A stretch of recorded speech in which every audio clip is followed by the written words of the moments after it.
अस्सलाम वालेकुम फ्रेंड्स, आप देख रहे हैं मेरा यूट्यूब चैनल ला सल्जिया। आज हम पढ़ेंगे एटॉमिक मॉडल के बारे में। एटॉमिक मॉडल पढ़ने से पहले हम लोग ये जान लें कि एटम का कॉन्सेप्ट आया कहाँ से।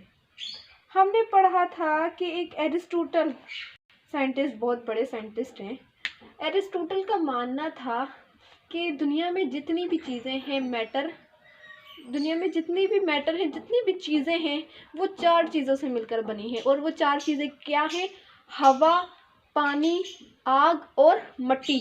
इन 4 चीज़ों से मिलकर बनी है। जितने भी साइंटिस्ट थे उन्होंने एरिस्टोटल का कॉन्सेप्ट लेकर ही जितनी भी रिसर्च की वो एरिस्टोटल के कॉन्सेप्ट से ही की।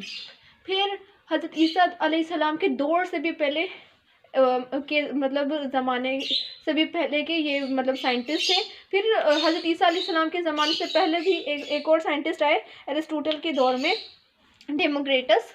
उन्होंने कहा जो एरिस्टोटल भाई कह रहे हैं बिल्कुल गलत कह रहे हैं भैया। उन्होंने उन्हें चैलेंज दे दिया, कि बिल्कुल गलत कह रहे हैं। उन्होंने कहा नहीं, जो एक एटम है वो इन 4 चीज़ों से नहीं मिलकर बना। एटम जो है एक बिल्कुल छोटा सा पार्टिकल, दुनिया में जितनी भी चीज़ें हैं वो इन 4 चीज़ों से मिलकर नहीं बनी। इन 4 चीज़ों से मिलकर नहीं बनी। दुनिया में जितनी भी चीज़ें हैं वो एटम से मिलकर बनी है। किससे मिलकर बनी है? एटम से मिलकर बनी है। और वो छोटे छोटे पार्टिकल को उन्होंने नाम दिया एटमोस। क्या नाम दिया? एटमोस। उन्होंने कहा ये छोटे छोटे पार्टिकल से बनी, उन छोटे पार्टिकल्स को हम लोग कहते हैं एटमोस। एटमोस क्या है? ग्रीक वर्ड है।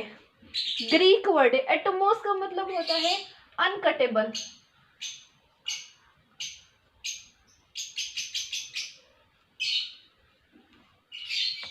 अनकटेबल मतलब नाकाबिले तकसीम, इसे और ज़्यादा डिवाइड नहीं किया जा सकता। तो डेमोक्रिटस ने कहा कि भाई दुनिया में जितनी भी चीज़ें बनी हैं वो एटम से मिलकर बनी है। लेकिन लोगों ने बिलीव नहीं किया। लोगों ने कहा ऐसे ही कह रहा है, इतना छोटा साइंटिस्ट है, एरिस्टोटल इतना बड़ा साइंटिस्ट है, जाना माना। उन्होंने कहा हम इतने बड़े साइंटिस्ट की क्यों नहीं माने, क्यों इतना गलत करें उसे। तो डेमोक्रिटस की तकरीबन 8000 साल तक जो इसने कॉन्सेप्ट दिया था एटम का, किसी ने नहीं अप्लाई किया। सभी एरिस्टोटल के कॉन्सेप्ट को लेके चलते रहे। फिर 1808 के अंदर जॉन डाल्टन आए। जॉन डाल्टन ने कहा 1808 के अंदर जॉन डाल्टन आए। जॉन डाल्टन ने कहा कि भाई डेमोक्रिटस जो कह रहे थे वो बिल्कुल सही कह रहे थे। डेमोक्रिटस जो कह रहे थे बिल्कुल सही कह रहे थे। दुनिया में जितनी भी चीज़ें बनी हैं वो एटमोस से बनी है। फिर एटमोस से नाम उन्होंने किसका दे दिया? एटम का नाम दे दिया। किसका नाम दे दिया? एटम का नाम दे दिया। उन्होंने फिर अपनी थ्योरी दी। उन्होंने कहा कि दुनिया के अंदर जितनी भी चीज़ें बनी हैं वो एटम से बनी है। एटम जो है वो स्मॉलेस्ट पार्टिकल है। फिर उन्होंने अपना मॉडल दिया, अपना एटॉमिक मॉडल दिया कि एटम होता कैसे है। उन्होंने कहा एक बिलियन बॉल मॉडल की तरह होता है। एक एटम जो है खाली गेंद की तरह होता है। हम लोग स्नोकर खेलते हैं ना, स्नोकर के अंदर जो बॉल होती है खाली। उन्होंने कहा ये इसके आस्क्ड, उन्होंने कहा नथिंग इन इट, एम्प्टी है, खाली है, उसके अंदर कुछ भी नहीं है, बिल्कुल खाली बॉल है। उन्होंने अपने मॉडल का नाम रखा बिलियन बॉल मॉडल। खाली खोखली, कुछ भी नहीं है उसके अंदर, खाली बॉल का उन्होंने एटॉमिक मॉडल पेश किया कि इन्होंने जॉन डाल्टन ने 1808 के अंदर। और इन्होंने अप्लाई की थी किसकी थ्योरी? डेमोक्रिटस की 1808 के अंदर। फिर दूसरे साइंटिस्ट है जे थॉमसन ने कहा नहीं भाई, जॉन डाल्टन जो कह रहे हैं कि भाई उनकी जो थ्योरी है छोटे छोटे पार्टिकल से मिलकर बनी है, जितने भी मैटर हैं एटम से मिलकर बनी है, ये बिल्कुल ठीक है। लेकिन इन्होंने जो मॉडल पेश किया है बिलियन बॉल मॉडल का, वो बिल्कुल गलत है। एक एटम का जो मॉडल होता है वो तरबूज के बीजों की तरह होता है। जैसे तरबूज के बीज तरबूज के अंदर बिखरे हुए होते हैं ना, वैसे ही एक एटम होता है। उसके अंदर भी प्लस माइनस के जो चार्ज होते हैं वो बिखरे हुए होते हैं। उन्होंने अपना प्लम पुडिंग मॉडल दिया। वो प्लम पुडिंग मॉडल इसलिए दिया, ये इतना अजीब नाम इसलिए दिया क्योंकि उनको बचपन में प्लम पुडिंग एक गेम थी, वो उनको बहुत पसंद थी। तो उन्होंने अपने मॉडल का नाम भी प्लम पुडिंग, अजीब सा एक ही चीज़ के अंदर सब कुछ है बिखरा हुआ। उन्होंने अपने एटॉमिक मॉडल का नाम दिया। उन्होंने कहा कि भाई जो एटम है उसके अंदर तरबूज के बीजों की तरह एक एटम के अंदर भी प्लस माइनस के जो चार्जेस हैं वो बिखरे हुए हैं। फिर उन्हीं के स्टूडेंट रदरफोर्ड ने कहा मैं भी तो देखूं कि कैसा है भाई मॉडल, बिल्कुल सही है या नहीं। फिर उन्होंने एक एक्सपेरिमेंट किया, रदरफोर्ड ने एक एक्सपेरिमेंट किया। एक्सपेरिमेंट करने के बाद उन्होंने कहा भाई नहीं भैया नहीं, जे थॉमसन जो कह रहे हैं बिल्कुल गलत कह रहे हैं। अपने उस्ताद को चैलेंज दे दिया कि भाई बिल्कुल गलत कह रहे हैं। उन्होंने फिर प्रूफ करके भी बताया कि भाई क्यों है, एटम जो है ऐसा बिखरा हुआ नहीं है। एटम के बीच के अंदर न्यूक्लियस होता है। न्यूक्लियस के एक्स्ट्रा न्यूक्लियर पार्ट के अंदर जो है इलेक्ट्रॉन होते हैं जो रिवॉल्व कर रहे होते हैं, और जो न्यूक्लियस होता है उसके अंदर प्रोटॉन होते हैं, पॉजिटिव चार्ज होती है। फिर उन्होंने प्रूफ करके दिखाया एक एक्सपेरिमेंट के तहत। उन्होंने क्या एक्सपेरिमेंट किया, उन्होंने ये एक्सपेरिमेंट किया कि उन्होंने एक लीड ब्लॉक लिया। रदरफोर्ड ने कहा नहीं भाई कि जे थॉमसन ने जो एटॉमिक मॉडल पेश किया बिल्कुल गलत है। ऐसे मतलब एटम का जो मॉडल है वो उसके अंदर जो प्लस माइनस के जो चार्ज है वो ऐसे बिखरे हुए नहीं है, अरेंज हुए हुए। उन्होंने वो साबित करके दिखाया। उन्होंने एक एक्सपेरिमेंट किया, उसके अंदर उन्होंने क्या किया, लीड ब्लॉक लिया। लीड एक एलिमेंट है, उसके अंदर अल्फा रेज भर दी और एक गोल्ड फॉइल की मतलब गोल्ड एलिमेंट है, गोल्ड की सोना, उसकी पतली सी परत काट के यहाँ पर रख दी। और जिंक सल्फाइड आपने देखा होगा, मैं आपको बताती हूँ जिंक सल्फाइड के बारे में। आपने बल्ब देखा होगा या ट्यूबलाइट देखी होगी, आप उसे तोड़ते हो तो उसके अंदर से वाइट पाउडर निकलता है। वो वाइट पाउडर क्या होता है, जिंक सल्फाइड होता है। वो ग्लो करता है, जब उसे इलेक्ट्रिसिटी मिलती है तो वो ग्लो करने लग जाता है। ऐसे ही उन्होंने जिंक सल्फाइड ली, जिंक सल्फाइड फोटोग्राफिक प्लेट ली उन्होंने। फिर इन्होंने क्या करवाया, इन्होंने अल्फा रेज यहाँ से पास आउट करवाई।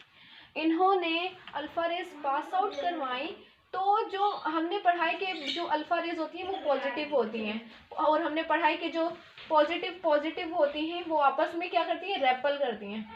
क्या करती हैं, रेपल। और पॉजिटिव और नेगेटिव होती हैं वो आपस में अट्रैक्ट करती हैं। क्या करती हैं, अट्रैक्ट करती हैं। और जो नेगेटिव होती हैं वो भी आपस में क्या करती हैं, रेपल करती हैं। तो इन्होंने अल्फा रेज जो है पॉजिटिव होती है, इन्होंने अल्फा रेज पास आउट करवाई। तो हमने पढ़ा कि एटम की हमने रियल जो एटम हम अभी तक पहुंचे हैं, एक एटम के मतलब एक एटम के बीच में न्यूक्लियस होता है, न्यूक्लियस के अंदर प्रोटॉन पॉजिटिव चार्ज होता है, उसके मतलब अराउंड में ऑर्बिट्स और ऑर्बिट्स के अंदर इलेक्ट्रॉन रिवॉल्व कर रहे होते हैं। तो रदरफोर्ड के तब मतलब ये नहीं था, उन्होंने चेक करने के लिए हमने, लेकिन आप लोगों को समझाने के लिए ऐसा मतलब आज वाला एटम बनाया है। तो इन्होंने मतलब क्या किया, अल्फा रेज पास आउट करवाई, पॉजिटिव थी, जो मतलब शेल्स के अंदर जो इलेक्ट्रॉन थे वहां से पास आउट हो गई और यहाँ से ग्लो करने लगा। क्या ग्लो करने लगा। लेकिन जब ये न्यूक्लियस के पास अट्रैक्ट हुई तो ये क्या हो गया, उनमें से एक हजारों में से एक जो अल्फा रे थी वो क्या हो गई, बाउंस बैक हो गई। और फिर रदरफोर्ड ने ऑब्जर्व किया कि भाई ये ऐसे बिखरा हुआ नहीं है, एटम का जो मॉडल है वो इससे बिखरा हुआ नहीं है। एटम के बीच के अंदर न्यूक्लियस है, न्यूक्लियस के अंदर प्रोटॉन पाया जाता है, और प्रोटॉन के एक्स्ट्रा न्यूक्लियर पार्ट के अंदर उन्होंने ये नहीं बताया था कि शेल के अंदर या ऑर्बिट के अंदर रिवॉल्व कर रहे इलेक्ट्रॉन, उन्होंने कहा था एक्स्ट्रा न्यूक्लियर पार्ट के अंदर इलेक्ट्रॉन रिवॉल्व कर रहे हैं। फिर जो रदरफोर्ड का एटॉमिक मॉडल था वो सच साबित हो गया और जे थॉमसन का गलत।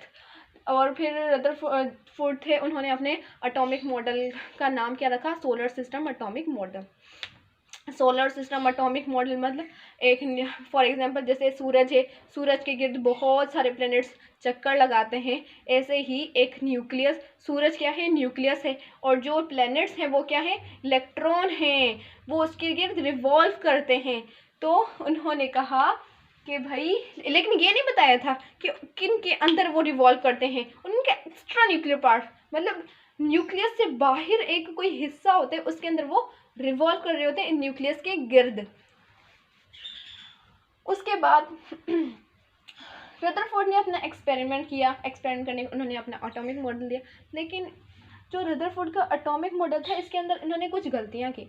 उन्होंने कहा कि भाई एक इलेक्ट्रॉन जो होता है वो कंटिन्यूसली एनर्जी एमिट्स कर रहा होता है और एब्जॉर्ब कर रहा होता है, कंटिन्यूसली एब्जॉर्ब कर रहा होता है और एमिट्स कर रहा होता है, मतलब एनर्जी वो कंटिन्यूसली हमेशा ना एक सेकंड आगे ना पीछे, मतलब वो लेता भी जाता है एनर्जी बाहर से और निकालता भी जाता है, कंटिन्यूसली रुकता ही नहीं है। और फिर उन्होंने कहा, उन्होंने ये एक एटम बनाया, ठीक है, ये न्यूक्लियस है, ठीक है, उसके अंदर इलेक्ट्रॉन रिवॉल्व कर, इन्होंने कहा ये जो इलेक्ट्रॉन है ये एनर्जी लेता भी रहता है और निकालता भी रहता है कंटिन्यूसली। लेकिन इनका भी कोई कसूर नहीं था, इनके दौर के अंदर क्लासिकल फिजिक्स थी, क्लासिकल फिजिक्स थी कि कोई भी चीज़ जो मोशन में हो वो एनर्जी एमिट्स भी करेगी और एब्जॉर्ब भी करेगी, एनर्जी या तो एमिट्स करेगी या एब्जॉर्ब करेगी। तो इन्होंने कहा कि भाई एक इलेक्ट्रॉन है, इलेक्ट्रॉन के मोशन के अंदर होते, इतना हमें पता भी नहीं चलता, 10⁸ सेकंड के अंदर ये लोग रिवॉल्व कर रहे होते हैं, तो इनका एनर्जी जो है कंटिन्यूसली एमिट भी कर रहे हैं और एब्जॉर्ब भी कर रहे हैं।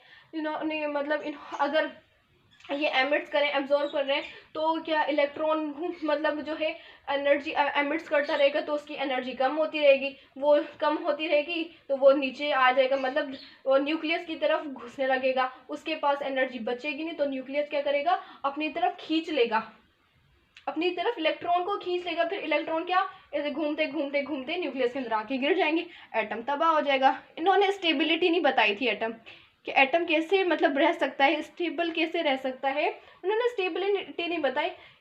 अब फॉर एग्जाम्पल मैं आपको बताती हूँ सही से, एक इलेक्ट्रॉन है, ठीक है, उसके पास नेगेटिव चार्ज है। अब रदरफोर्ड के एटॉमिक मॉडल के मुताबिक एक इलेक्ट्रॉन जो है कंटिन्यूसली जो है एनर्जी एमिट्स कर रहा है और एब्जॉर्ब भी कर रहा है, एमिट्स कर, या तो एमिट्स कर सकता है या एब्जॉर्ब कर सकता है, तो ये एमिट्स कर रहा है, एमिट्स कर रहा है तो इसके पास एनर्जी खत्म हो रही है, कम हो रही है, कम हो रही है, तो न्यूक्लियस के पास अपनी एनर्जी है, तो न्यूक्लियस क्या करेगा, इलेक्ट्रॉन को खींचने लगेगा, क्यों, प्लस माइनस का जो चार्ज है, अट्रैक्शन का जो चार्ज है, तो खींचता है ना पॉजिटिव और नेगेटिव आपस में, तो ये खींचने लगेगा तो न्यू इलेक्ट्रॉन जो होगा वो गोल गोल गोल गोल गोल के न्यूक्लियस में आके गिर जाएगा और एटम जो है वो तबाह हो जाएगा, डिस्ट्रॉय हो जाएगा।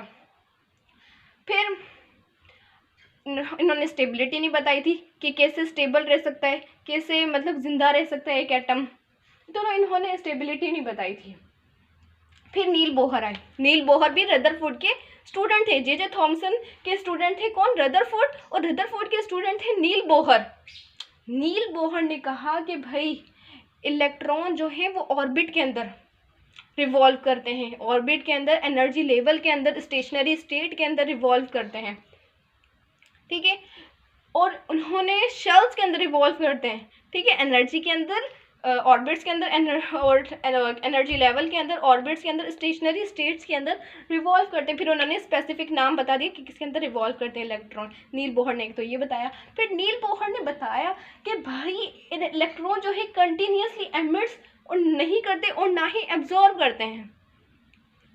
इन्होंने चैलेंज दे दिया क्लासिकल फिजिक्स, आप पता है क्लासिकल फिजिक्स कौन सी, वही पुराने ज़माने वाली, वो ढोल बाजे बनाते हैं, मतलब सारे गाँव में पाता, ऐसे ही मतलब कोई कॉन्सेप्ट था उनका, मतलब पुराने ज़माने की कदीम क्लासिकल बहुत ज़्यादा, उन्होंने की चैलेंज कर दिया भाई, उन्होंने चैलेंज कर दिया कि भाई तुम्हारी ये घिसी पिटी जो है ये क्लासिकल फिजिक्स यहाँ पर नहीं चलने वाली, यहाँ पर नई फिजिक्स आएगी, वो कौन सी होगी, क्वांटा फिजिक्स। तो इस एटम को समझने के लिए उन्होंने क्वांटम फिजिक्स बनाई, जिसके अंदर उन्होंने बताया कि भाई एक इलेक्ट्रॉन तभी एनर्जी एमिट्स करेगा, जब वो नीचे शेल के अंदर आएगा, जब वो अपने हायर, जब ये बड़े शेल के अंदर है, जब ये नीचे अपने दूसरे शेल के अंदर आएगा, नीचे वाले शेल के अंदर आएगा, तो ये क्या करेगा, बाहर निकालेगा एनर्जी, तो वो क्या करेगा, बाहर निकालेगा एनर्जी। मैं आपको उस डिटेल से समझाती हूँ,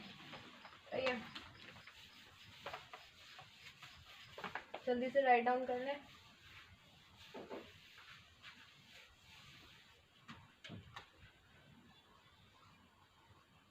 नील बोहर, ठीक है, ये एक एटम है, इसके पास न्यूक्लियस है, ठीक है, ये एक इलेक्ट्रॉन है, इस इलेक्ट्रॉन को इस ऊपर वाले शेल के अंदर, हायर शेल के अंदर जाना है, ऊपर वाले शेल के अंदर जाना है, ठीक है, ये बोलते हैं कि भाई मैं इतना गरीब हूँ, ये मुझसे इतना गरीब अमीर है, तो मुझे भी अमीर बनना है।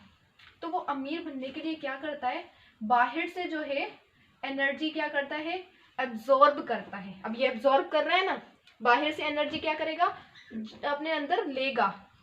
अपने अंदर लेने के बाद ये क्या करेगा, अब इसके पास एनर्जी ज़्यादा हो गई तो ये ऊपर वाले शेल के अंदर, फॉर एग्जांपल ये जो शेल है इसके पास 5 एनर्जी है, इसके पास 10 है।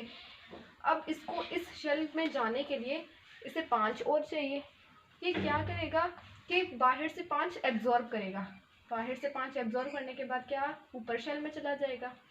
अब एक इलेक्ट्रॉन जब ऊपर वाले अपने घर को छोड़कर दूसरे घर में जाता है तो ये वापस ज़रूर अपने घर में आता है, हमेशा वहाँ नहीं रहता। तो ये इलेक्ट्रॉन यहाँ पर आ जाएगा, आ गया। अब इसको वापस जाना है, अब ये वापस जाने के लिए इसे 5 जो है बाहर निकालनी होगी, तो ये वापस आए तो ये 5 बाहर निकाल देगा। ये एमिट्स हो रही है ना, ये एमिट्स कर देगा, बाहर निकाल देगा और ये वापस अपने शेल के अंदर आ जाएगा। इलेक्ट्रॉन के पास, इलेक्ट्रॉन खुद के पास, उसके खुद के पास अपनी कोई एनर्जी नहीं होती। ये जिस रास्ते पर, जिस शेल के ऊपर रिवॉल्व कर रहा होता है उसकी एनर्जी यूज़ कर रहा होता है, उसकी एनर्जी ले रहा होता है। और शेल के पास 5 है, इसका मतलब इलेक्ट्रॉन के पास भी 5 है, और जो ऊपर वाला है उसके पास 10 है। अब इस इलेक्ट्रॉन को ऊपर वाले शेल के अंदर जाने के लिए ये बाहर से जो है एनर्जी एमिट्स करेगा, एनर्जी मतलब एब्जॉर्ब करेगा, अपने अंदर लेगा। एब्जॉर्ब करने के बाद इसको 10 एनर्जी चाहिए, 10 एनर्जी लेने के बाद ये ऊपर चला जाएगा। ऊपर जाने के बाद इसको वापस आना है अपने घर में, तो ये क्या करेगा, बाहर जो है 5 एमिट्स कर देगा और फिर अपने घर में आ जाएगा। फिर नील बोहर ने बताया ये कॉन्सेप्ट, रदरफोर्ड की जो मिस्टेक थी वो सही की। फिर इन्होंने स्टेबिलिटी इस तरह बताई कि इस तरह स्टेबल रह सकता है एटम। एटम जो है इलेक्ट्रॉन जो होते हैं वो कंटिन्यूसली ना ही एमिट्स करते हैं ना ही एब्जॉर्ब करते हैं, नहीं कर रहे ना कंटिन्यूसली, ये रुक रुक के करते हैं। जब इन्हें एनर्जी मिलती है या फिर ये दूसरे मतलब अपने लोअर एनर्जी लेवल या शेल के अंदर वापस जाते हैं तो ये वो एमिट्स करते हैं। जब ये हायर एनर्जी लेवल पे जाते हैं या हायर शेल में जाते हैं तो ये एब्जॉर्ब करते हैं। तो नील बोहर ने जो है करेक्शन की और स्टेबिलिटी बताई एक एटम की, इस तरह से एक एटम स्टेबल रहता है। होपफुली आप लोगों को मेरी वीडियो पसंद आई होगी। अगर मेरी वीडियो आप लोगों को पसंद आई है तो ज़रूर सब्सक्राइब कीजिएगा और कमेंट्स भी ज़रूर कीजिएगा। अल्लाह हाफिज़ and wait for the next video.